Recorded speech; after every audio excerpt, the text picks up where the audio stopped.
Sharpen all the edges that I hide, I'm a liar. See my body licking up the flames from the fire. They can never kill me, so they seal me even tighter. Who remains without a 40 in the strength? I'm a fighter, 50 in the faith. Take me higher, I'm a rise, but my demons like the tide. Blood moon, yellow in my eyes. Blood moon, white fang, light blue, my stains, night flame. Then we got into rooms, yeah.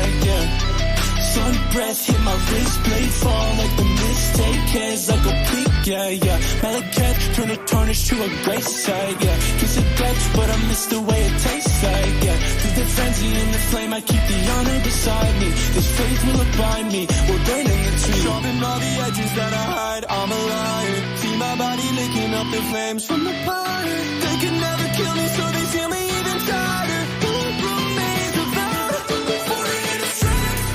I'm a fighter, 50 in the faith. Take me higher, I'm a riser, but my demons like a tide. Blood moon, yellow in my eyes. War horse in the crypt, a nightmare, great sword on my hip, moving in my head. I'm a riser, but my demons like a tide. Blood moon, yellow in my eyes. Don't wish for walls to talk. They scream until I left the room. Blood writing on the walls tells me I'm born inside a tomb.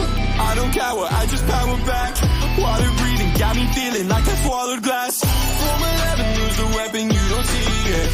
If you spy it, never try it, they can deflect. Sweep what I saw, but I'm grim when I don't see the curse on the corpse. I'm a scourge, I'm the worst. Before the falling, I can bear this.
And we are back on this lovely Sunday morning, afternoon, whatever, evening, whatever time you are watching this. Time is the construct. Sometime today. Sometime today. Where are we? Ah! Time is a construct, according to some people. But hi, all you BC WrestlePod nerds out there, and welcome to the second episode of Dual Dynasty, your multi-mega mashup of WWE Monday Night Raw and WWE Smackdown review squad. I am your host, Mikey, and joining me this week is, as always, my co-host for all the WWE shows. First and foremost, Minnie, glad to have you back once again this week. We got a lot to cover because there was a lot of shenanigans that went on Raw and some choices that were made on SmackDown. So this is going to be an interesting conversation. Yeah, it seems like the general consensus for this week is that folks really liked Raw, and then a lot of folks are torn about SmackDown for some reason. In my opinion, and I said this before we started, I think Tulsa got a way better show than Tulsa deserved, and that's just me. That's nothing against you personally, Tulsa. I just know some folks who escaped at one point. Maybe it's gotten better than it was 10 years ago, but apparently that's a tough town to live in. That is fair. And then, of course, as always, rounding out our lovable trio is the Professor John himself. Also happy to have you here. Happy to be here to talk about the wrestling. The wrestling, the soap opera that is the SmackDown. I I don't know. I'm kind of torn. I might lean on YouTube for opinions and thoughts on things. When everyone is positive, I get suspicious. But when everyone is hating on it, I kind of write it off like, oh, okay. But there's some interesting points brought up from both of these. So I'm interested to see. You are such the opposite. How dare you? Just kidding. Love How it. dare you? Yeah. Well, I mean, you brought up the soap opera. Yeah, so there was a lot of soap opera news on both Raw and SmackDown this week. So it just depends on what your flavor of the month is, so to speak. But you know what? Let's just get into it. Should WWE, you know how it used to be called Raw is War back in the day? It should be Raw is soap opera now. Yeah. There's gotta be some way to WWE soaps. Like they gotta call it something that makes it more soap opera. Make a weird acronym out of it. There's gotta be something they could do. I'll ask ChatGPT if it could build me one. Well, since we are talking about soap operas, let's just jump into it. So if you are unaware or this is your first time joining us, hi, welcome. Here on Dual Dynasty, what we are going to do is within the next hour, we're going to try to recap 5 hours of wrestling. Raw is 3, SmackDown is 2, and we're going to try to condense it into the important bits for you. So that way you are prepared for what is to come this week on WWE programming. And as we continue to build to Bash in Berlin, we're also going to touch on that a little bit because we got 2 matches by the end of this week set for Bash in Berlin, which, you know, we'll talk about it when we get to those. But just to let you know, we are doing this because we love wrestling. So I'm going to put this notice up here. And there it is. We're not going to read the whole thing, but just be aware that your opinions are welcome. Just do it in a respectful manner. Otherwise, we'll come find you and we'll yell at you. And do we have a budget to go find people? I didn't know we had a budget to search and hunt people down. We have a quiet, angry Samoan on our squad, so if anything, we'll send him. That dude will find you. Yeah, he'll for find reals. We actually have a Samoan on retainer, guys. So let's not.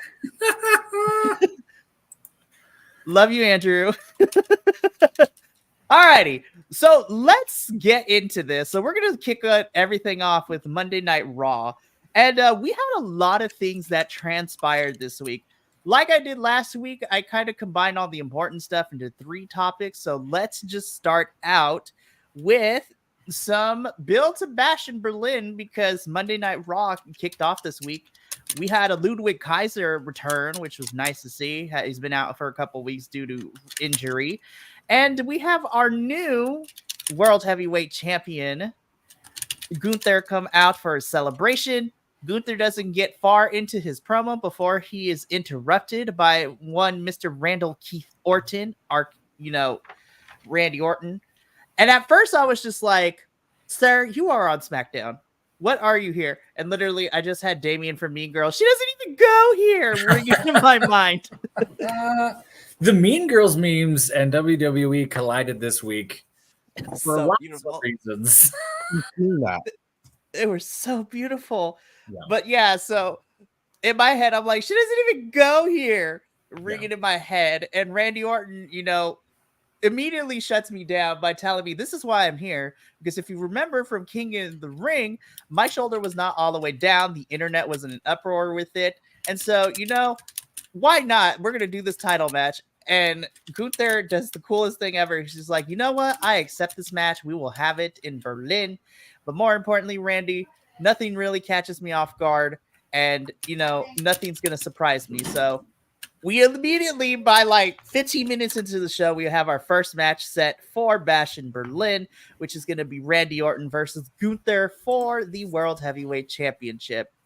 And I'm just like, I'm not going to complain. This is going to be great. And we wasted no time because we have 3 weeks until the pay-per-view. So we got to start getting matches on the card. All these WWE is not the only one guilty of this, obviously, because we're talking about this in another promotion. Getting so close. I love surprise matches. I love, oh my God, we just found out we're getting this. I think that's great. But you kind of kill some of the long-term bits, right? It's like 3 weeks. Now you're going to make him care in 3 weeks. It's like there's got to be a better runway for that stuff. Well, that's why they just use pre-existing storylines and they'll be fine. Yeah, I guess. So that's why I think that's why it was so close, because they're just using like older storylines that are like already there, so they don't have to do a lot of actual build. That's fair. I also get the sneaky suspicion. It's like, all right, we're waiting to announce the matches because we need to see who can actually travel out of the country. Yeah. Well, WWE doesn't have the same problem that other promotions have, do they? Like WWE's cleared most of these folks.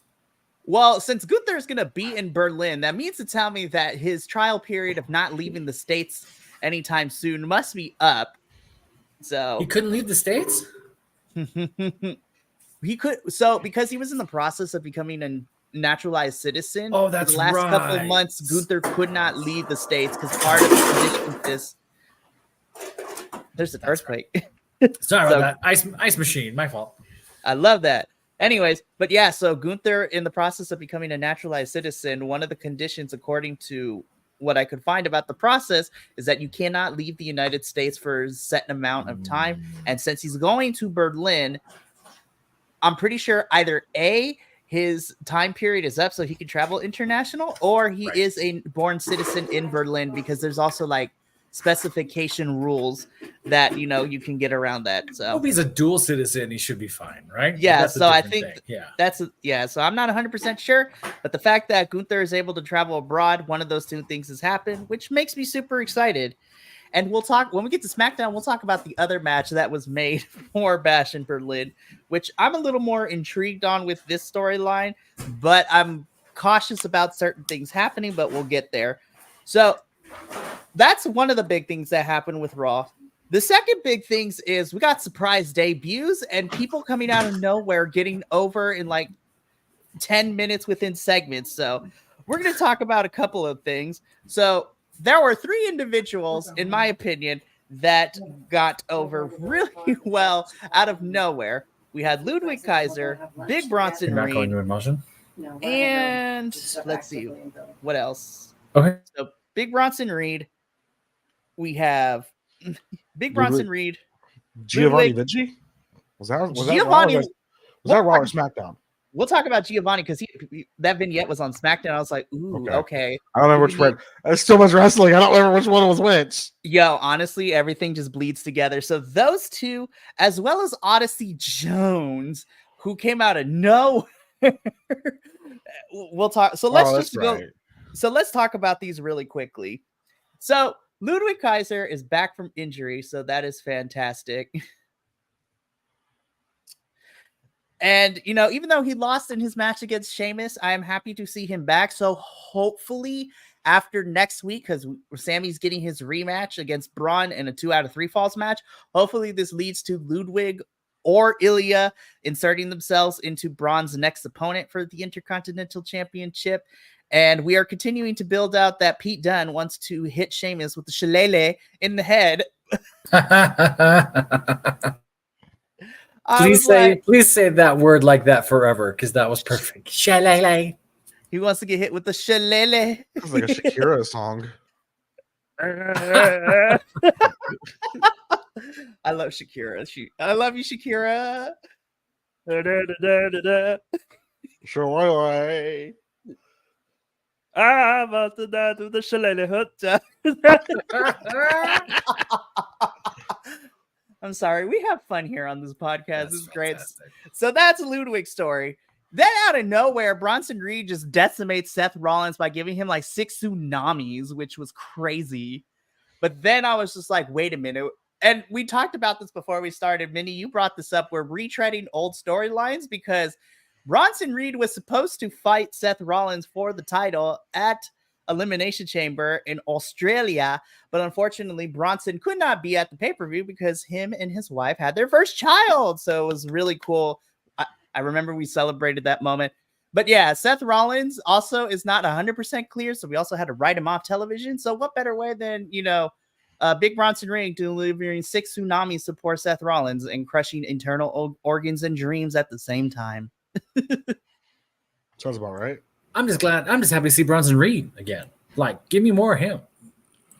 Give me more big guy do big guy things. Yeah, more man meat slapping. Let's go.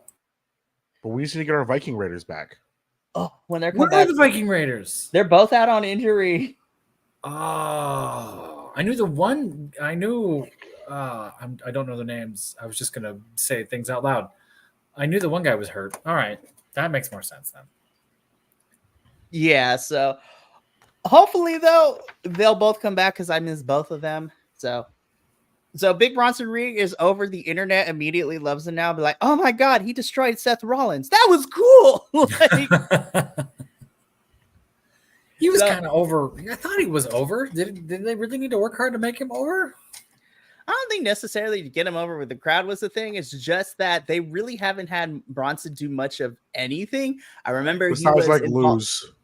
Yeah. Besides just get crushed. Yeah. The last thing I remember him being involved in was, feuding with Sammy leading into his match against Gunther at, WrestleMania for the Intercontinental Championship. But that's about it. But, Big Bronson Reed, I love him. He is a good Kiwi. Love him. Fantastic. Mm-hmm. So hopefully this leads to some other things. And then, the other big thing, and we got to talk about this here, Odyssey Jones just shows up out of nowhere to even the odds to help not Judgment Day, the New Day, when they're getting beat up by the Final Testament and the Authors of Pain after the tag team matches transpired. Though I was like, Xavier Woods is not a big fan of Odyssey Jones, as we see in the backstage segment afterwards. He's like, bro, I didn't know Kofi and Odyssey. I didn't know you two knew each other. I was like, is Xavier Woods going to be heel? Like, is that what's going to happen? Is the New Day breaking up? Like, what is happening, you guys? No, he's upset because he's trying to replace Big E. Nobody can replace that boy. That is also very true. I heard rumblings of this throughout the week that they were going to maybe heel Xavier Woods, which is incredible to think about. I mean, breaking up the New Day is a travesty, but the New Day has been a staple for forever. So I don't know. It's an interesting choice. I think he could absolutely do it. I don't think I've ever seen him heel ever. So I think he could absolutely do it. New Day used to be heel when they first started. Sure. 1900 years ago. I'm intrigued. Well, yeah, because we're going back 12 years, right? Something like that, kind of sort of. Right.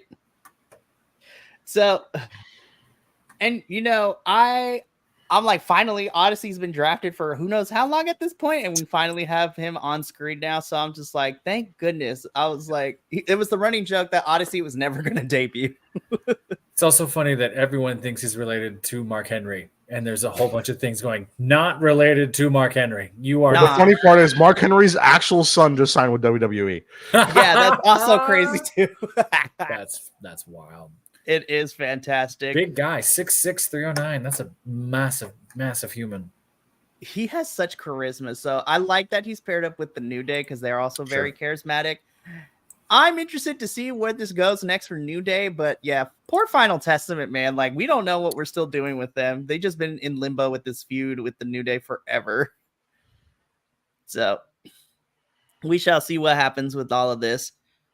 So some other small stuff. We had some women's, matches happen. Sonya Deville took on Io Sky in a really fun match. Io wins. We might be getting a face damage control, which actually kind of has me intrigued as well. Shayna beat Lyra Valkyria, so it kind of evens the odds a little bit. At least the women's, we got 2 women's matches and we got some women's segments on Raw. SmackDown, I'll have my bone to pick with you when we get to you in a little bit with how we utilize our women talent this week. Hint, they don't. They don't. It was terrible. I'm not sure what they're doing. They'll have a stretch for. Well, we'll get there. Go. Yeah, so we'll get there. And then Ivy Nile, Maxine Dupree. The Crees are 100% with Chad Gable. Ivy seems to be towing the line because she's still friends with Maxine. So who knows what's going to happen. But if it gets Ivy on my TV screen more often, I'm not going to complain. We also got, before getting destroyed, it seems that we're continuing the feud a bit between Punk and Drew with this 3-part promo. Drew just being an absolute troll, and I love him for it. You guys watched the ref cams from SummerSlam, by the way? The Seth Rollins one is hilarious. Can you actually pull up the ref cam now? they posted on like their socials and stuff like that, and it's just like I they're don't doing remember clips from the show. They were doing a bit where like, well, it was the thing where like when CM Punk had Drew on the outside and he was smashing his head against the steel steps, and he looks at me and goes, "Is this okay?" So it's like, "Yeah, go for it, whatever. Hold on, let me tie my shoe real quick." And he's just laughing his ass. Oh, it was hilarious. It was I know great. the other ref cam was great because I don't know what match it was, but they were definitely looking at the two different things on purpose and making sure the shot was in it. I was like, do I do this or do I do this? I should look that up. That sounds cool. It was. So ultimately, and what the reports have been saying is that Punk versus Drew is going to be set up for Bad Blood in October, which makes me excited. And I don't know if we're going to, I know the rumor is that we might get a Hell in a Cell between these two, which I'm like, that's crazy. I'm here for it, but I don't want Punk to hurt himself. Like, that's my biggest thing. I'm like, Punk is not the same as he was all those years ago. Don't hurt him, please. Yeah, I there's a lot of, I mean, you could write a book on the speculations of CM Punk. There are folks who have been saying since we just saw him at Hot WrestleMania, that even in the drop off, there's a strange drop off from his work in the last promotion till now. We don't know if that he's been on the shelf so long, or if that's just cardio or age catching up, because we know CM Punk can do these Iron Man matches and things, and we're wondering, is he getting the reps and everything else like that? So yeah, part of me is like, please don't break down. Like, I hope that we're not at a stage where there's an injury every match or every promo or whatever. That's tough to think about. Yeah, that is very tough. So now let's get into the meat potatoes of Raw, because we had two big storylines leading through this episode. We'll start with both of them I actually enjoy, but let's start with, I guess for me personally, as the feel-good one. So let's talk about the Wyatt Six. So this week, as we learned from last week on the go-home show of Monday Night Raw before SummerSlam, Chad Gable and the Creeds would get their match against the Wyatt Six on this episode. So two things happened before the match even started. When we get this backstage, like, walk to the ring one-shot promo from Chad Gable, we learned that his new faction is called American Made. So no longer Alpha Academy. That's good. Alpha Academy is going to be Tozawa, Maxine, and Otis. And so the Creeds and him is American Made. I'm like, we are just one Star Spangled Bannered, one wrestling unit away from being Perk Angle 2.0. I'm like, we're Perks away from being Perk Angle. Yeah. We're just doing this old America good guy bad guy thing. It's now in all promotions. Every promotion now has some sort of America the good guy, America the bad guy thing going, which is a little tropey. It's fine. I don't hate this. I heard about this and I kind of watched the entrance of it. Like, okay, but I just don't. I see them getting smoked. That's just me. Continue, please. So that was the first thing that happened. And then the second thing that happened is that now we see how the entrance for the Wyatt Six is going to be, because this is a 3-on-3 match, and it was Dexter Lumis, Joe Gacy, and Eric Rowan who would be facing off against, American Made. And you just had Uncle Howdy, so Bo Dallas and Nikki Cross, Sister Abigail, just sitting by the ring and the rocking chair the whole entire time. And I'm here for it. I love it. I really enjoyed this because now we finally got, and I was wondering how this was going to be when they made their in-ring debut. Let me tell you, I really enjoyed this match. I really, really did. And you could tell that Gacy, Dexter, and Eric, the three of them, have been working on trios like tag team maneuvers and things like that. Also, we had a cannonball, we had suplexes, we had all kinds of stuff. And I have to say, I'm really happy that the Wyatt Six ended up winning, which is, to be fair. So I was like, all right. So, because the biggest complaint that everyone has had is like, we've done weeks and months of the teasing, the VHS videos. So when are we going to see them in the ring? And now we see them in the ring. So now I'm very interested to see where we go from here. But Minnie, as my, How did you feel? Because we've been building the Wyatt Six since, I don't know, the beginning 1944. I mean, it seems like forever. Since World War II, we've been awaiting the return of the Wyatt Six. Right. So, do you think I'm happy they finally got a match. I wish it was at like a PLE. It probably would have made a little bit more sense, but they got their match, and I'm glad they won.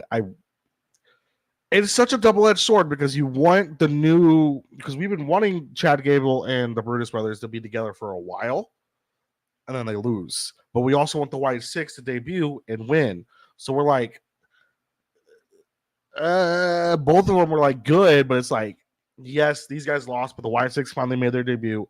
They look good, just as terrifying as they do in their whole promo stuff. So, which is great. So I'm excited to see where they're going to go with it. Yeah, I agree with you I feel like this is a double-edged sword because now that the Wyatt Six has officially won, you can't necessarily have them straight losing from here on out because I feel that they're going to be protected for quite some time. And I think that we're going to continue to use them sparingly. I'm still hoping that at Survivor Series, the Wyatt Six has something to do, and I think at Survivor Series, depending if she's ready, I think that's where we get the reintroduction of Alexa Bliss into this whole mess. I would love to see Alexa. She's been out because she got married. She's had a child. So, and I know she's been training. So hopefully we'll get to see Alexa come back in some sort of capacity. I love it.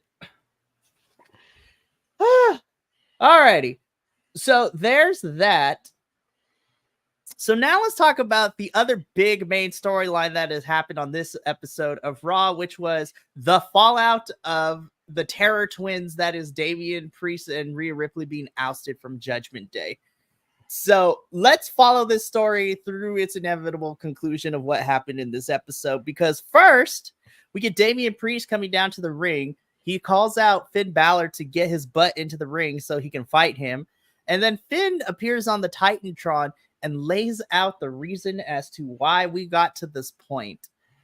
You know, when the Judgment Day first started, everybody was equal. There was no set leader, but then everything changed when Damian won the title at WrestleMania, and then he became bossy and things like that. And Finn has had this plan in place since a year ago after Damian cost Finn at SummerSlam last year the title against Seth Rollins. And so he's been building this plan. And he's called Damian selfish. You know, he's a loser. He's a street trash urchin. Like, I was like, damn, Finn. I was just like, just go in, I guess.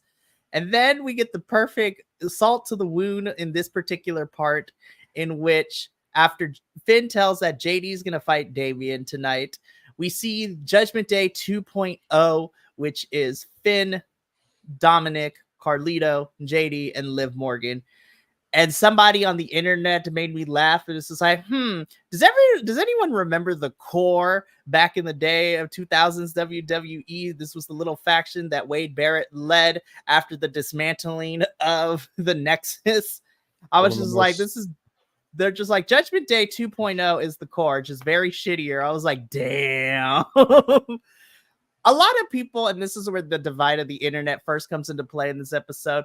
The internet was split. Some people like Judgment Day 2.0. Everyone's like, this is trash. Just disband them. Like, Judgment Day is over. RIP. I seen people make like the funeral shirt, like where it's airbrushed and everything. I was just like, I have not seen the funeral shirt. That's fantastic.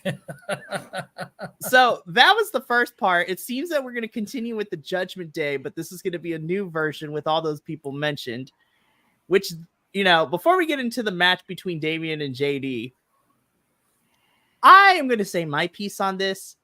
Is this going to be the same Judgment Day that we've come to know and love for the last year and a half? Absolutely not. But now we have a new chapter and new stories to go into, with Liv being thrown into the mix. You know, she's still feuding with Rhea. Damian's coming after Finn, and something tells me he's going to run through all the rest of Judgment Day to get to him, which means we got somewhere to go with all of this. But how do we feel about this new version of Judgment Day? That's just my thoughts. Minnie, you know, Liv is now a part of this whole entire shenanigan. Finn seems to be at the head of it. So how do we feel about this new version of Judgment Day? We'll see how it goes. Because I have no idea. Minnie is remarkably optimistic, is what I'm hearing. I couldn't tell you. I don't know how I feel 100% about these guys. We'll see how it goes. That is the best I can say. Because I have no idea. Like I have it's like I have an opinion, kind of. That's about it. Like I have an opinion, kind of. Like that's like there's not like I don't know how I feel about these guys. So please tell me your opinion. I kind of have one. What is it? That is it. That I kind of have one. Oh, It's they're there. It exists. Basically, they're there. I didn't watch this segment because I'm over on the Blue brand, but I've heard bits and pieces about it all week. The thing that kind of it doesn't bother me, but it makes me go, is that the argument that Finn did this because when Priest got the title, he got bossy and started to act like he was in charge of Judgment Day.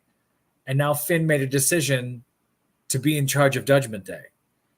Like that kind of, wait, what? I thought there was, no heroes, no masters in what you're doing. And now there's someone kind of spearheading the thing. I don't hate it. We've been talking about trying to pivot out of Judgment Day for a while because everyone got stuck months ago. And then when we kind of built this treason kind of inside Judgment Day, it got interesting again. It's like, we have somewhere to go. We're going somewhere.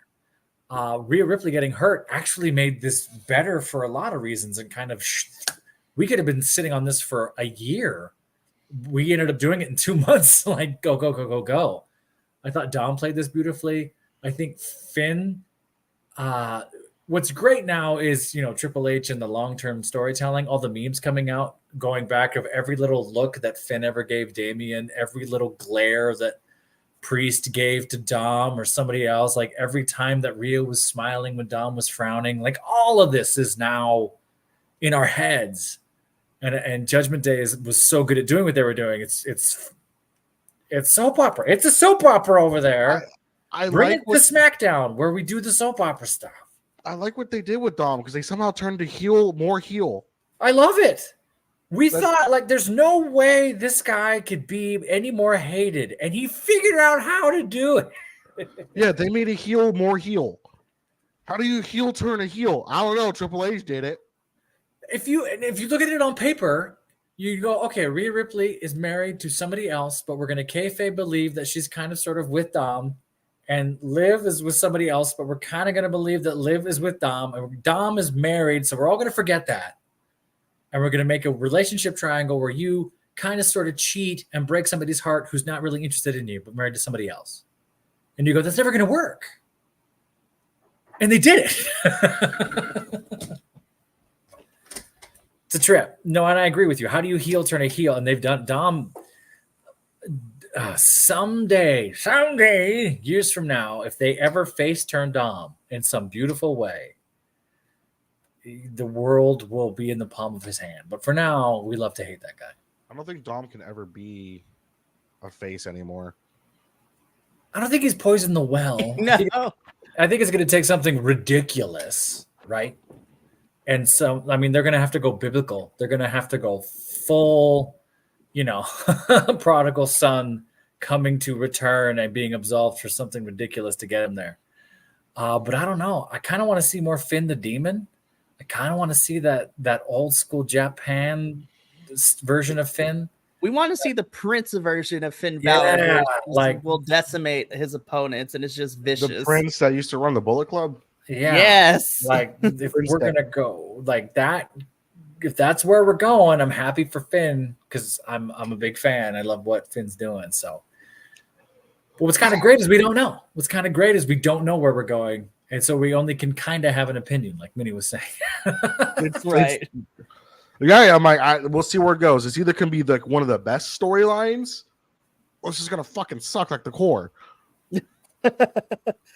Yeah, the Nexus in the core, man. Like the Super Nexus was Cena, bad because it happened during Super Cena, and he just buried everybody. He buried all that, and then the core, was also buried too. It was bad. CM Punk buried the core. Yeah, so Yeah, it was some wild times back then, but we fast forward to later in the evening in which we get said match between Damian Priest and JD. Technically, Priest wins this match because Judgment Day comes in and starts stomping him out. And so he's getting beat up. It's like a whole 3-on-1 situation. Then Damian finds the power-up star, and then he just throws all the guys out of the ring, comes face-to-face with Liv, and, you know, Liv is like that girlfriend in the fight when she steps in and involves herself in fight, even though it had nothing to do with her. She's like, hit me. You won't do it. Hit me. And in my head, I was like, let's break the gender norms, Damian. Like, do a razor edge. But this is WWE. I have to remember that they will not do intergender stuff like that. You're right. And part of me has a previous life where I've seen that work for and against said person doing that. You're not going to hit me. You're not going to. Oh, no. You're not going to hit me. Watch this. Watch this. Like, why'd you say it to that guy? That guy's crazy. Right. And there's something. And maybe this is why all the Mean Girl stuff is coming out. There's something that feels high school and juvenile about some of this. And I hope they start getting back towards making it feel more genuine and not petty. Right. It's already adult enough to have a breakup and a whatever. Don't make this too much of a he said, she said, you can't sit with us thing. I think that's what could bury this, but hopefully they don't. No. You know, here's my crazy thing. I hope Finn Balor actually beats Damian Priest when they eventually have their match. Yeah, how incredible would that be? It would be incredible. Delgado reminding us in the chat that, oh my God, Sami Zayn Bloodline was over 2 years ago. My God, that was a lot of these things. Well, on top of that too, he reminded us in the chat too that when Judgment Day first formed, it was back in 2022, and remember, it was Damian, Rhea, and Edge at the time. Yeah, you are correct. My goodness. So technically, this is Judgment Day 3.0 because this is the third version of Judgment Day that we've had because they ousted Edge and then they had that feud for a little bit. Yeah, this is wild because now we are having remnants and new chapters of these storylines that we've been going on for years. But speaking of pettiness, to the professor's point, nobody told Rhea Ripley this because as soon as Damian gets stopped by Liv, Dominic jumps him from behind, which then has Rhea Ripley's music hits like a bat out of hell. She runs down the ring. Dom and Liv try to escape, and I love Rhea so much. She gets to where they're trying to escape from. I was just like, why is Liv trying to hop over the thing? Literally just walk around, girl. Like the door is right there. And then Rhea, not necessarily, but the visual of like literally like yanking her over and yanking her back. Brilliant. Rhea proceeds to throw Liv not once, but twice into one of the ring posts. And then JD thought it was a good idea to come back in because then he gets trounced by Damian. And the Terror Twins are in effect, you guys. Rhea and Damian are going to be terrorizing this roster. And I'm kind of here for the Terror Twins, as we have named them. I wonder what they're... Goth China and... Bisexual Undertaker. I don't know. What Ministry of Darkness. What are they going to do? Yeah, are they going to get their own faction name now? Or are they just going to kind of be those two over there? I don't know.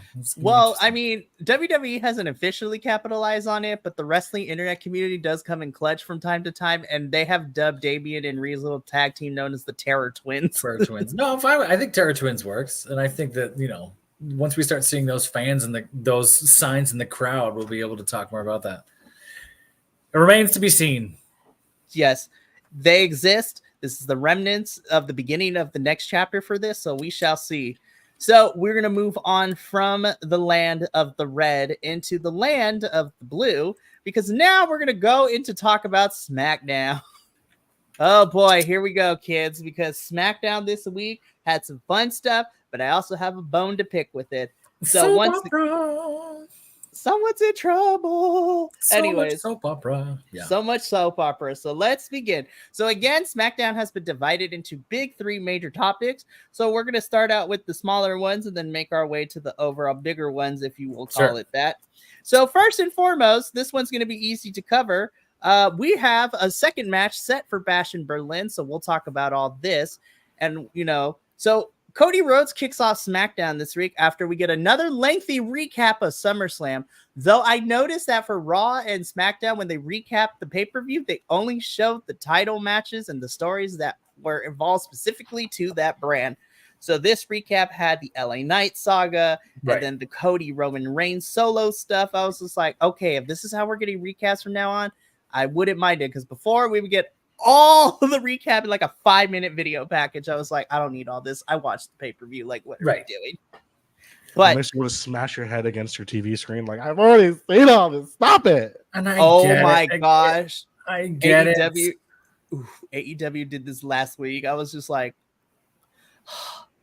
check out a review for that. But yeah, I feel like, well, not to go total sidebar. AEW does it in a very heavy-handed way. Like, I have to teach you what happened. SmackDown's doing it like a sports show. Here are all the highlights. Here's it. Go, go, go. So at least it runs a little faster when you watch it over on WWE. I'm not trying to teach you a storyline. Good guy, bad guy, this happened. Wow. And even though it takes a long time, sometimes we're still back into it. You're not belaboring the point. Tell them the rest, and then we can talk about this, because I have thoughts as well. Okay. So Cody gets into the ring, and he does this thing. What do you want to talk about? He briefly talks about SummerSlam and the fact that Solo Sikoa and him fought, Roman Reigns returned. But now he's looking forward to the future, now that he's beat Solo in that capacity, and he's looking towards Bash in Berlin, and he has an opponent in mind for that, which then he gets interrupted because Solo Sikoa, the Temu version of the weekend, so the weekday, the Wish.com version, Solo Sikoa and the Gorillas of Destiny come out. Solo's like, I want a rematch. And Cody's like, no. And I'm like, exactly, you lost. Good day, sir. I was like, I don't care what you have to say. You ain't getting this match. So once again, Solo and the Gorillas of Destiny surround the ring, or at least try to, thinking there's the numbers advantage. From out of nowhere, not Randy Orton, but Kevin Owens comes in with the chair, and him and Cody scare off, Bloodline 2.0. Which then leads into Cody briefly talking to KO in the ring. He says that he wants to face Kevin Owens for the undisputed WWE Championship at Bash in Berlin. Kevin Owens is like, I'm flattered, but I don't deserve it. And Cody's just like, he literally tells this, and he tells Kevin Owens, it's like, you'll say yes by the end of the night. Just you wait. So I'll see you later. So that's how we kick this off. And then later in the evening, we do get the segment between Cody, Kevin Owens, and Nick Aldis, in which the mention of Roman Reigns literally has Kevin talk himself into accepting the match without him saying, yes, I accept this match. Yeah. So our second match for Bash in Berlin is going to be Cody Rhodes defending his title against Kevin Owens. Professor, you had thoughts about this whole entire thing. I kind of love the throwback to this sort of gentlemanly, I know someone who deserves it thing. And I love that Kevin Owens is trying to go, hey, I have a bad record. Look at my record right now. And kind of leaning on that makes it more real to me. I kind of agreed more with Kevin Owens. I was like, hey, you know what? I would love to see Kevin Owens and Cody every day. Give it to me every day. But Kevin won me over going like, hey, I don't deserve it right now. Let me earn it in a different way. Let me do it this way, that way, this way, that way. Either people out here want it for these reasons, those reasons. So I think it's a big marquee move. Sure. I think it'll be a fantastic match. I agree. I think story-wise, I'm like, where are we going? What are we doing? This sort of just gives me a big event, which is fine.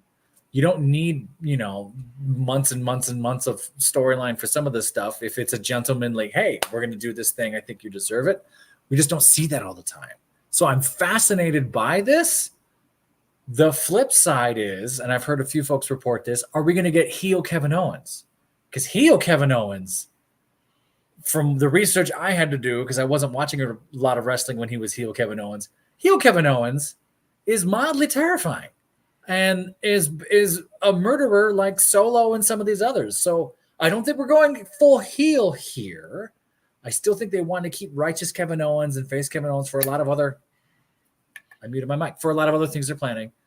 But there's a hint of me that goes, oh, if we get heel Kevin Owens attacking other heels, and we get this sort of back to the Stone Cold arc of I'm just going to beat up everybody. I don't care.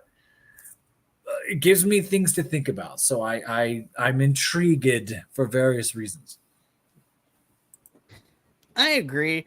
I hope we don't get a heel Kevin Owens because while I enjoy heel Kevin Owens, they always do this. Like he'll be face for a little bit and then they'll turn him heel. And that's what I heard too, is that they don't know what to do, turn him heel. Yeah, so I hope that's not so the case. over the last 3 or 4 years as a Family Guy with all the Sami Zayn stuff. Like, I don't think it'd work. Right now, I don't think it'd work. We would need to strategically find a way to turn Kevin Owens heel. But I am excited for this match. Minnie, I'm going to come to you too. So this is what was a big through line for this SmackDown. We got our next match for Bash in Berlin set. How do we feel about Cody versus KO and just how we got there too? You know, people were surprised that it happened. I kind of wasn't, because like he like had said in the past, like, hey, like if you help me out, I will give you a shot. If I remember correctly, he's told him like, hey, I will give you a shot at the title if I win it. And they're like, okay. Yeah, I remember that too. So not surprised about it. I'm excited to see it because this is a match I've been excited to see for a while. So I don't think they've had a match yet. So I am super excited to see KO versus Cody. And I'm hoping Bloodline stays out of it, but I highly doubt it. Unless they're now finally fully transitioning Bloodline to go against the original Tribal Chief. Put your ones up for Roman Reigns. Is the hope. You know what? Let's just go into that before we get into everything else that happened in this episode. Because KO helped Cody fend off the Bloodline at the beginning of the show. So let's talk about Bloodline 2.0. We see Solo and the Goon Squad once again at the end of the show, in which Solo gets on this mic and just straight up is just like, I don't care that Roman's. I was like, oh, okay, so Roman is here, so maybe Solo, I wasn't expecting him to, but the rational person would be like, you know, I've been talking mess about this person behind their back. They're here. And so maybe I shouldn't be saying these things and apologize. Nah. Solo, he hit you with a, I don't care that you broke your elbow. I know. I was like, damn, bro. Not only does Solo Sikoa double down, he triples and quadruples down. He's not moving anywhere. And he basically tells Roman Reigns, it's like, I'm the new Tribal Chief. Come get me, bruh. Come at me, bro. And then Roman Reigns just wastes no time. His music hits. Everybody loves it. Roman just walks down and he just be throwing hands to everybody. Like the Gorillas of Destiny get it. Solo gets it. Solo escapes with the necklace, which is what is going to be the trophy in this whole entire feud, which I'm here for it. And Roman Reigns is like, all right, you're going to be a little bitch and you're going to run away. I'm going to destroy your henchmen. And he decimates the Gorillas of Destiny. Put your ones up. So Solo walks out unscathed. He doesn't get ambushed, but at the cost of his goons are now gone. So now Solo has nowhere to run. Yeah.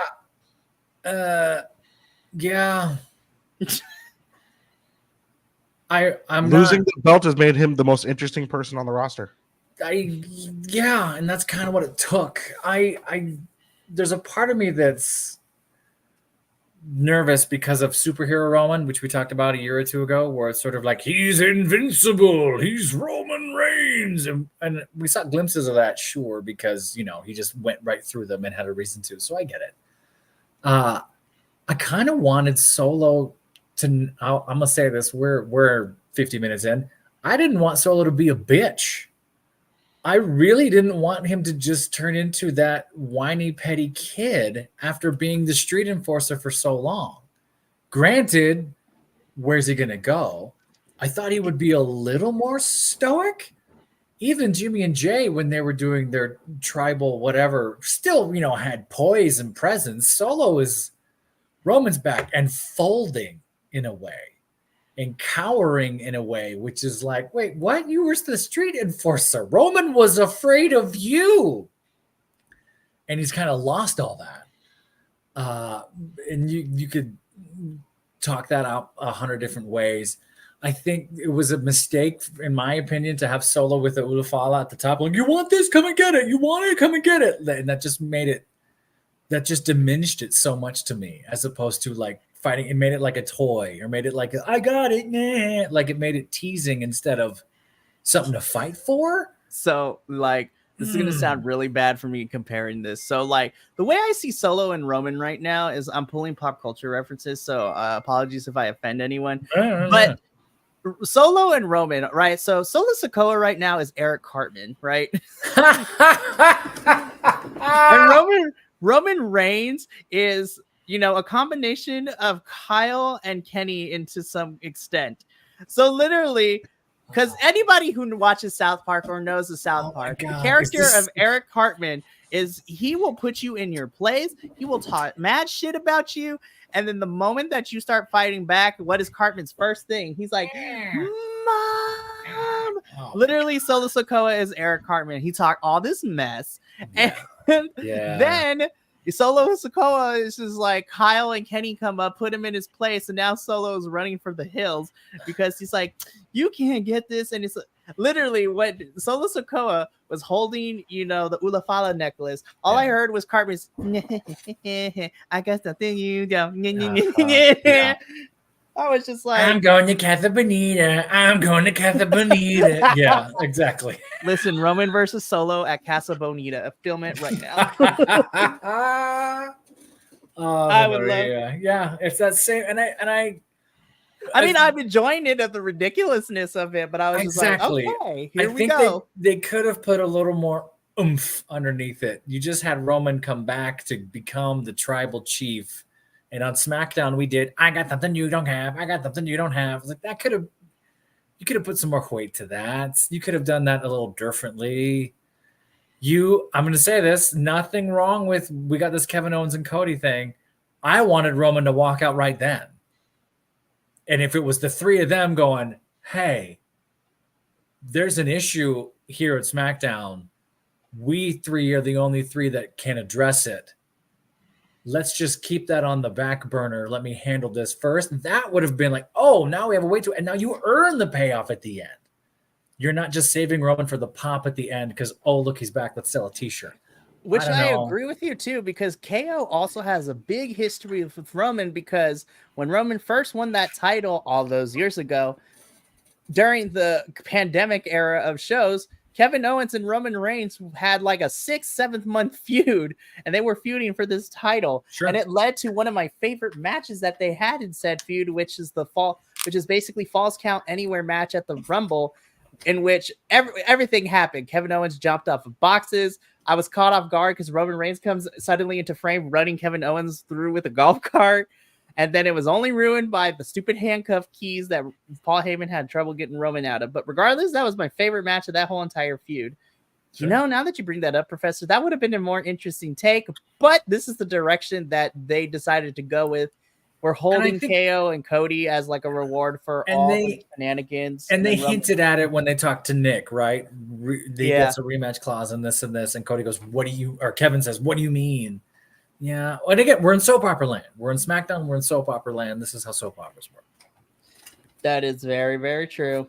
So, okay. So we've talked all about that. So that's a big chunk of what happened. But on top of building to Bash in Berlin, we're also building to, this was a number one contenders episode of SmackDown, because we had 3 number one contenders matches. We had 2 for the tag teams, and then we had 1 for the United States. So let's start with the smaller of the 2, because we didn't get really too many promos before the number one contender match. Let's talk about our tag team contenders match.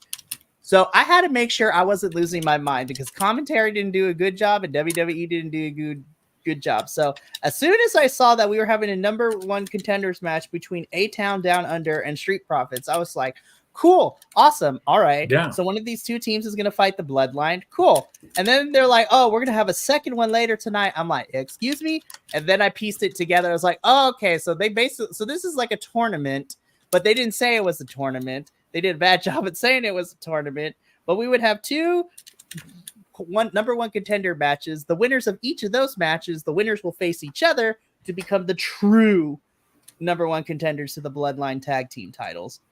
So the first match we got was A-Town Down Under versus Street Profits. I will say that I like this match more than the second qualifier we got, and that's because, don't get me wrong, I love my boys in DIY, but they did pretty dirty deadly in that match. But we'll talk about that. We'll talk about that in a minute. A-Town Down Under versus Street Profits was actually highly entertaining. I thought it was more competitive. I was taken out of the match a little bit in that finisher because Montez Ford landed on that apron hard. I was like, no! We were texting back and forth on that. Like, oh, that looks like a tweaky, oh, God, thing. But his dives to the outside are still miraculous. Like, he barely tapped.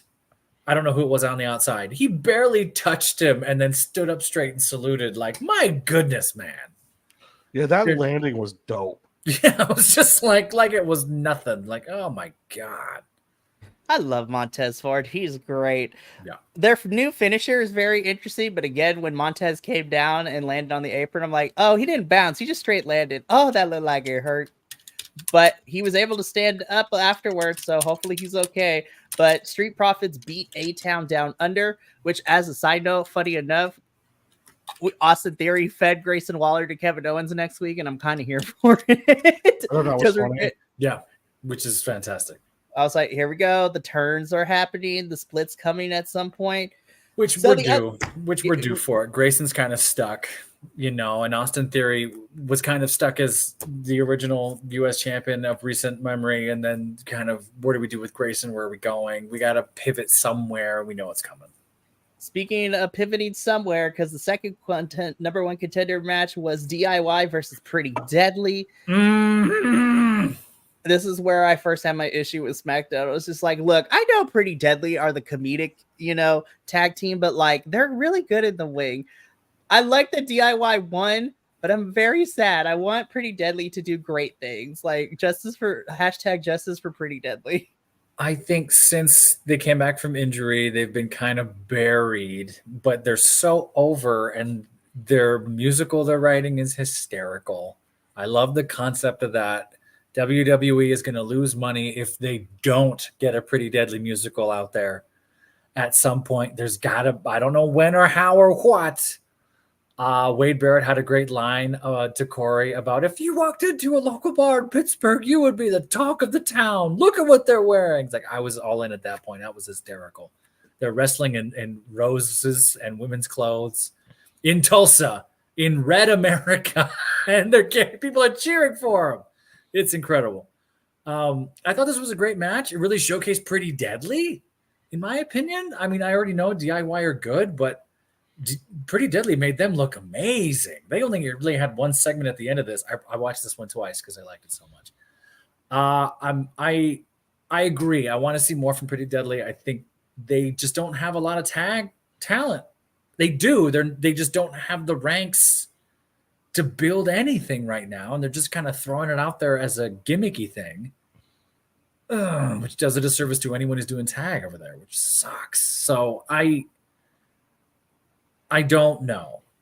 I want more from Pretty Deadly. I'm fine with the result of this. Please give me more Pretty Deadly. They're ridiculous. Minnie, what were your overall thoughts of the two number one contenders matches for the tag titles that we got tonight? How'd you feel about where our tag division is at right now? It looks strong. Finally. I still don't. The DIY I'm always going to be 100% here for. Sure. I just like the way everything looks super strong. Everything looks really, really good. I'm excited to see where everything's going to go from here on out. And I'm hoping that we get DIY is going to get back in here. But I'm also 100% a big fan of the Street Profits, and that's been very widely known. So that match between DIY and Street Profits to see who will go to face the Bloodline in my head is going to slap so hard. Oh, it's going to be fantastic. How is any of these guys going to beat Jacob Fatu, though? That's the thing, Jacob Fatu has a broken leg. He's going to come back at some point. Kick him in the leg. We know the weakness right now. I don't know. Are they going to wait until he's healed to do that match, or are they just going to give it to Tamatonga and walk away?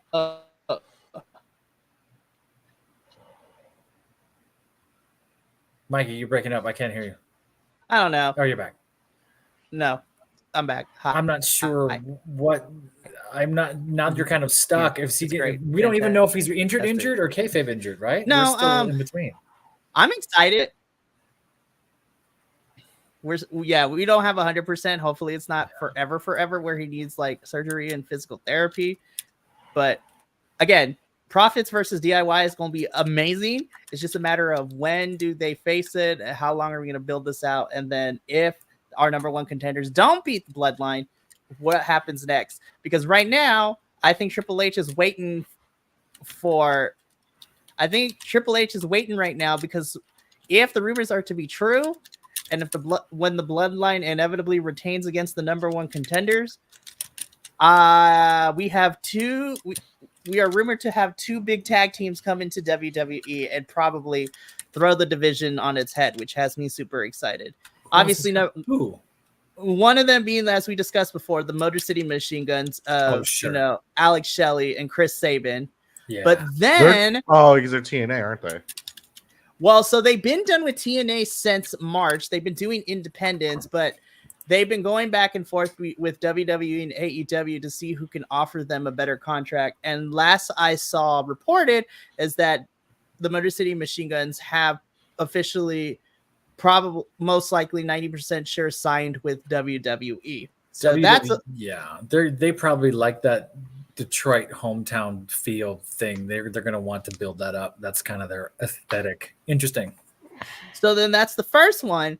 And then the second one is, if the reports are also to believe too, there is a big tag team in another company whose contracts are coming up fairly shortly, and they have expressed that they're not going to resign with said company, and so WWE is probably going to want to scoop them up, and that is the Lucha Brothers. So Penta El Cero Miedo and Rey Fenix. I thought that was just fan theory. Is that true? No. So according to the reports, we'll be getting more evidence, as the weeks go on, that Penta and Rey have already filed trademarks for certain names. They've already expressed they're not re-signing. So if they do end up going to WWE, this is going to be crazy, having both Motor City Machine Guns and the Lucha Brothers in WWE. Wow. Gunther has even said before that Penta is the person that has chopped him the hardest.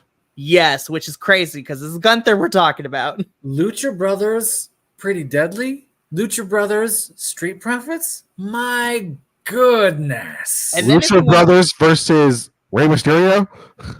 I mean, yeah, sure. Or LWO. Oh my god. And then you also have on the flip side too, like all the Raw teams. You have Lucha Brothers versus LWO versus Legado del Fantasma. Hell, if you even want them to fight some NXT teams, you have Chase U, you have Gallus, and not even tag teams, singles action. Listen, Penta versus Andrade. Give it to me every time. The few times I saw that on Dynamite, they were ridiculous. I mean, give me Lucha Brothers versus Made in America. How great would that be? I want to see Motor City Machine Guns versus DIY. Yes. I'm gonna be honest. If we get DIY versus Motor City Machine Gun, you guys, I will be melting in my chair. I will need multiple towels. I need someone to come revive me, because you're literally talking about like legends on the independent scenes colliding in WWE, which would never in a million years that I think it would happen. But again, those are just the rumors. I'm waiting for them to debut. I'm waiting for more information. But if WWE manages to snag Motor City Machine Guns and the Lucha Brothers, get ready, because I think tag team wrestling hopefully will be brought back to prominence again, because I love me some tag team wrestling. Sure. So now let's talk about the other title that had some number one contendership this week, and that was for the United States Championship, which we got a whole LA Knight promo and Santos Escobar interrupting him which then led into my personal favorite match of SmackDown, and honestly, my favorite WWE match from this week, where we got Santos versus Andrade, and I was just like, yes, this is what I want to see every single week. It was great. I thought they were going to bait and switch us and give it to Andrade. I think they should have. I think he deserved the push. I love me Santos, but Santos as a mid-card heel is kind of shining right now. That's just kind of my thought. I know why we're going Santos and whatever. I know we want to build this Carmelo Hayes feud even more, I guess. Carmelo Hayes, let me mention this quickly. Carmelo Hayes kind of messed up this too, which is a shame. Like, kind of came in randomly and late. The camera couldn't catch it. Was supposed to pull Santos out of the way. Didn't. Just kind of ran up and went, and then got out of the way, and Santos moved. Carmelo's been struggling. I think he's just in his head the last however long. That last match with Andrade was really, really solid. We've talked about the other two at length, so I don't want to get into that too much. I'm just pulling for Andrade because I don't want them to do him dirty. I'm really hoping that they get him the push. I know he can hold the belt. I know he's got the crowd over. It's taken him a little while, but now they know when to clap with him. Now they kind of know what's coming. Tulsa spoke Andrade, which is fantastic. They were all in on this match too, so I was excited. I don't know what you do with Andrade to make him more over one way or another. I thought this would have been an opportunity. I'm conflicted, as you can see. I am, because I think I don't think they wanted to push Andrade quite yet. I think they're waiting until LA Knight's title's a little more established. They want to give LA Knight an opponent that's not super over, so they're like, oh fuck, who's gonna win? I think they're just waiting to see how it's gonna play out between him and like how LA Knight's gonna hold the belt. And if it goes out really well, then they push for like WrestleMania or something like that, and then they push Andrade for it, or Survivor Series, because that's the next big one. I can buy that. Sure. And they let LA Knight do the thing with Santos for Bash of Berlin or whatever that they're doing with that. Yeah. And go for Andrade from there. So you're not hurting LA Knight's first singles title since he's been up on the main roster. Sure. Which we've been wanting for 1934 years. But since the death of Christ, we've been waiting for the championship reign of LA Knight. I mean, it's felt like that. Jeez Louise, No, it hasn't man. been a while, yeah. So Since the book of Eli Drake, we've been waiting. yeah. So Santos will be feuding with LA. Andrade and Carmelo will still be beefing. So we got it from there. So the final thing I want to talk about before we, sign out and give our, final thoughts. SmackDown, you really did the women dirty this week, because literally we had one women's backstage segment, and then we had a 3-minute match with, the only women's match we had on SmackDown this week. So our backstage segment was mostly Tiffany Stratton getting everything ready for next week when we have the big celebration to coronate Queen Nia Jax as your new WWE Women's Champion. So Tiffany has a strap with her, briefcase on, telling people what to do. She has a funny interaction with Pretty Deadly. Honestly, Pretty Deadly and Tiffany would be a faction I would want. I'm gonna be honest. I think they would be hilarious. Pretty Tiffy. Mm-hmm. That would be quite funny. Pretty Tiffy. If we don't get this musical, there's got to be at least a segment where they're auditioning superstars for the musical. There's literally have Joe Hendry help them out. Joe Hendry and Pretty Deadly would be amazing. Just putting it out there. I'm gonna say this. Don't hate me. This would be your in for Dalton Castle. Make him audition for the Pretty Deadly musical. Have him get the part, and now he's doing crazy shit over here. Yes, I would love that so much. And so Pretty Deadly leave because Tiffany dismisses them. They do funny dances as they walk out of frame in the back row, which was funny, which then leads to Chelsea Green and Piper Niven again, coming after Tiffany and basically be like, we see you through your BS, girl. We know you're going to do this. And I'm just like, yes, we know this. I love Tiffany. Don't you have a ladder to fall off or something? That's a good line. Very good line. Low-key hoped that Tiffany would have cashed in her thing right then when Nia Jax won the belt and beat her for it. That would have been hilarious. Oh, that would have been awesome. Sorry, I wasn't there for the. I was getting my car fixed. I wasn't there for the I SummerSlam. was like, no, we were talking about I'm that. going back to the SummerSlam thing, but like when Nia Jax won, I was hoping Tippy would have smacked her in the back of the head with the briefcase, cashed it in, and pinned her 1. No, But I get it. But then we have no cases to think about for the rest of the year, and they're not going to do that. that's fine. They got too many other things to think about, like what's Roman Reigns going to do? Put your ones up. Put your ones up. So that was the only women's backstage segment we got, which was funny, but at the same time, I was just like, okay. And then we get into our match, the only women's match of the evening, Jade Cargill versus Alba Fire. We're telling the story that Jade and Bianca want to get those titles back, but this was literally a 3-minute match, and I was mad for all people's involved. This is the first match Jade's had since Money in the Bank. I feel like I haven't seen her in forever. Yeah, this is her 4th match ever. This is her 4th singles match, I should say. But like, Jade hasn't wrestled a lot, and so the match itself was fine. I don't think anything was bad. I was just mad of how short it was, and I was also mad that Alba lost. So I was like, she is literally champion. Why are we pinning her in this situation? It's because it's It's because it's Jade, the Ultimate Warrior Cargill. Damn. Just give me all the money on the planet, or I won't wrestle. She doesn't have that, thank God. At least I don't think so. Right. No, I don't think she does. I don't know what we're doing with Jade and Bianca now. Naomi came back. That was fun. Naomi came back and was cool. And was it called Black Girl Magic's what you call them? Black Girl Magic came back and cleaned house a little fine. Yeah, so Blair comes in, she beats up on Bianca and Jade with Alba and Isla. Naomi comes down loving like the no frizz, no like long hair, don't care. Like she's got her afro back. I love. And apparently, and then next week we're getting Blair versus Naomi again, which I'm like, I'm here for it. But, you know, we keep going back from, are we going to have all Black Girl Magic face the Hexa Girls? Are we going to just continue, like, the tag team stuff and the singles match between Naomi and Blair? Like, I love all 6 women involved, but there's no coherent storyline that we're trying to tell here.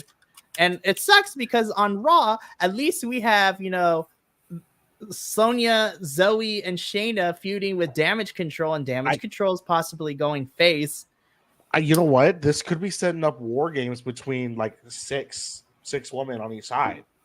You could be having like the combined efforts of Damage Control and Black Girl Magic versus what do you call the? So the Team Scissor Kick? The Team Scissor Kick, as I called them. What do you call them? Team Scissor Kick and Hex Girls. Scissor Kick. Listen, we love our lesbians over on Raw. They're all fantastic. Yeah. Also, shout out to Sonya for getting married recently too. Congratulations to the happy couple. We love to see it. But yeah, that's what I'm thinking, because like Survivor Series is 2 months away. That's fair, and we don't necessarily have a women's War Games match. This could be it, which I would be here for. They're doing a women's War Game match. They're doing 2 men's War Game matches because there's a lot of faction warfare going on with the men's too. Seriously, there's a lot of things happening right now. Or you know what? If we're not going to have these particular 6 girls participate in War Games, this is a perfect way to set up a Bad Blood match at Bad Blood. Like there are ways to go about this because we know Bash in Berlin. I forgot about Bad Blood. Yeah, because after Bash in Berlin, we have Bad Blood in October. I just read the comments. I was right, John. Great work in that match last week, dude. You killed it. Oh yeah, yeah. I was there. I was there. I was like, I just read that. I just thought that's hilarious. That's incredible. We love you, Nick. We got to go hang out with Nick more. We got to go jump over there and call him and get on that show. We got to figure it out. But yeah, I'm like, SmackDown let the women down this week for me. I'm just like, yeah, no, absolutely right. I haven't lost faith in them, but like, this was not a great showing this week. It's tough. And I don't want to, I could rag on them all day. It's just disappointing now. It's like, what are you doing? You have all this. I know. And I hope this isn't now a symptom of Roman's back, cut the women, because we saw that for Bloodline for so long. And these, if Roman's going to take up that much space, which is okay, I guess, but if you're cutting into the women to make it work, that's a disservice to them, and that's not fair. No, it is not. But hopefully, SmackDown, you normally do pretty good job with the women, so hopefully you redeem yourselves. Yeah. But gentlemen, that's the end for us here. We have reached the end of another week of WWE programming. What a week! What's a week? So, this one's going to be interesting. If I had to grade the whole entire week of WWE, I would give Raw and SmackDown like combined a solid 7 out of 10. I know SmackDown didn't do a good job this week, but I would say Raw really carried the week. Whereas SmackDown had some really good stuff in the men's division. It's just that it was very uneven with the women's division. That's kind of what it sounded like.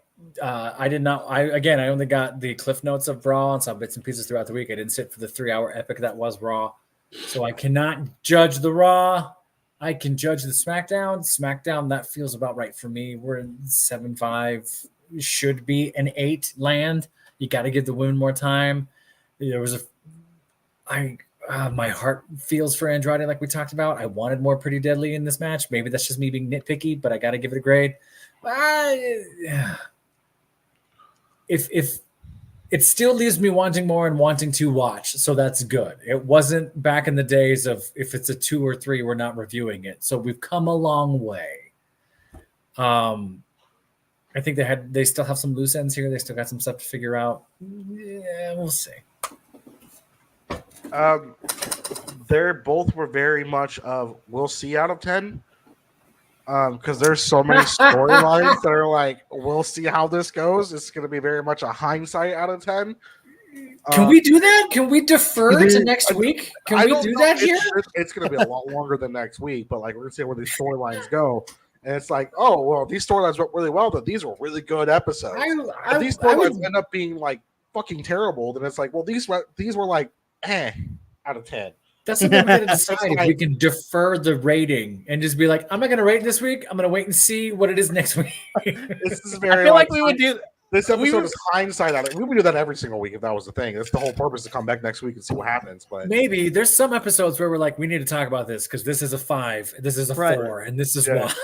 Like this is a very hindsight out of 10 because there's so much going on. It's like, it's like I love it. Could either be really, really good, and we're like, holy shit, or these are like, man, I feel like I'm watching the core again, or.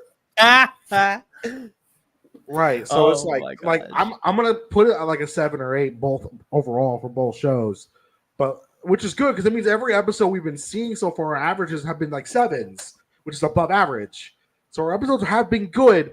Yeah, because there was that moment of time where me and Professor were like, we're not gonna review SmackDown. It sucks. There was a good 4 or 5 months there where it was every week, every Friday. It was like, this is not worth. We like talking to like, is it worth it? No, all they did was Bloodline shit again.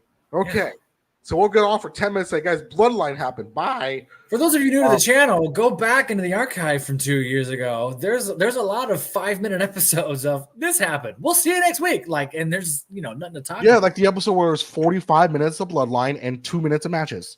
That was more than that. I thought it was closer to like 50 something. It was like 55 minutes of entrances and Bloodline. And then 2 matches. One was a squash, and it was over. And we were like, "That's 3 out of 10. What are we doing?" That was dark times. But yeah, there's a lot going on with all that. So we'll see where everything goes. I did enjoy them both overall. Which of course everybody wishes the women got a little more time on SmackDown. SmackDown was a 3-hour show. They would have more time, but it is a 2-hour show, which is completely fine. It's what we want. It's why SmackDown's the better show. Take that, you lucha dork. I have to throw it out there every single time. But I like the direction everything was heading. I like that Roman is back. I like the split with the Judgment Day. I like somehow we turn a heel more heel. He went Super Saiyan heel, super heel. So I'm here for it. I'm excited to see where everything is going. I'm glad there is something new with this New Day story instead of just carrying across, looking at Xavier Woods like he's missing a lover. So I'm excited to see where this goes. This has been a fun week for WWE. So that's going to be it for us here at Dual Dynasty. Since this is the first show to start off the week, to give you at a glance, this upcoming Tuesday, we will be back with another episode of All Elite Ensemble, where we review a Weird Dynamite a pretty good Rampage, and Alice and Adolfo will be fighting over Collision, which is I'm here for. I'm in Switzerland. I'm not picking a side, but let me just tell you, the Collision group is about to go off. It's going to be kind of nuts. And Dynamite, we have some questionable choices because of traveling issues that were made, which we'll talk about Tuesday. I mean, some of them worked. Some of them were fun, but now we're right back where we. I don't watch any of that stuff, so have fun. So that's Tuesday. Then Wednesday, we'll be back with CMLL as we get closer to the anniversary show happening in September. We're getting matches for it. It's going to be fantastic. And then, of course, to round out your week, we have an ROH TNA review show. ROH is slightly getting better, and TNA is on the road to its next pay-per-view, which is like 2.5 weeks away. I'm super excited. This is going to be a fun week. But from all of us here at Dual Dynasty and the rest of BC WrestlePod, remember, take care of yourself, love one another, stay iconic, and more importantly than anything, you always deserve to finish your story. We will catch you on Tuesday for our next review. But until then, sayonara, adios, and Minnie, what do we always say to the folks? 21-2.